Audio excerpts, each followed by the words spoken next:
everybody, Ashley Esqueda with Techno Buffalo giving you the TLDR, the too long didn't read, or I guess the TLDW, the too long didn't watch on the WWDC keynote today. It's a 2-hour-long keynote, so if you don't have the time, here are the bullet points on what you missed. It was a jam-packed keynote. Tim Cook took the stage, gave us some facts and figures on all of the money they've been giving to developers. They've got 50 billion app downloads. I mean, just billion was thrown around a lot during the keynote. And then he wanted to talk about OS X. The newest version of Mac's operating system will be called OS X Mavericks. They have offered us multiple display integration that allows displays to act independently of each other. So if you've ever found yourself wanting to use mission control in one window, but wanted to stay with your browser open in another window, you can now do that. Another big piece of news for OS X users was tabbed Finder. So if you've ever found yourself with multiple Finder windows open, you can now have one cohesive Finder window with all of your different areas of note in tabs. You're going to be able to tag files. Very helpful for anybody who's ever wanted to search for files across time, but with the same theme. So maybe I want to find a picture of CES from a few years ago. I can do that now with tags. We also saw, as we normally see at WWDC, hardware refreshes, and this time around it was the MacBook Air. So the MacBook Air, a lot of people were crossing their fingers for a Retina update. We didn't quite get that this year, but we did get a huge increase in battery life. So the 11-inch MacBook Pro is going to go up to 9 hours of battery life as opposed to 5 before.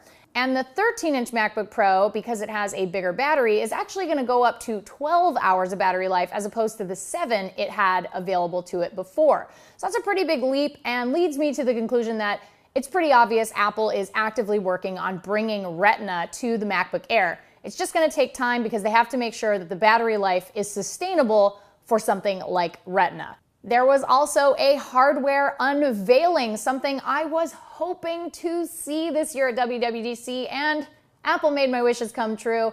The Mac Pro, a new refreshed Mac Pro, finally showed up at WWDC, and it's kind of insane. It's amazing. It's this little tiny thing. They showed it. It's 1/8 of the size of a regular Mac Pro, which is a huge tower.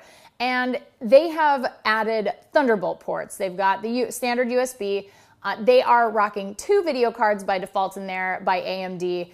It is going to be incredible. They showed off a little bit of the specs. It was a sneak peek, so they didn't give us the full details. I would have bought one today if I had the ability to. But unfortunately, we're going to have to wait till fall to check out the super powerful and super tiny Mac Pro. And of course, the big news, the most anticipated part of WWDC this year for many of you, iOS 7 was unveiled. We got a pretty big taste of it. It is a lot flatter for sure. Johnny Ive has busted out the steamroller, and he's also removed all of the brushed aluminum, the felt, the wool, the stitched leather. It's all gone. You will not see any of that stuff in iOS 7. As I mentioned in my expectations post last week, it was a subtle shift and a subtle change in some ways.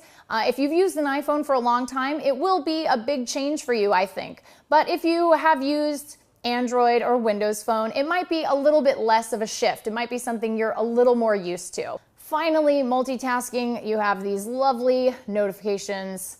Everything's a little bit different. Siri now has men and women voices, which is really cool.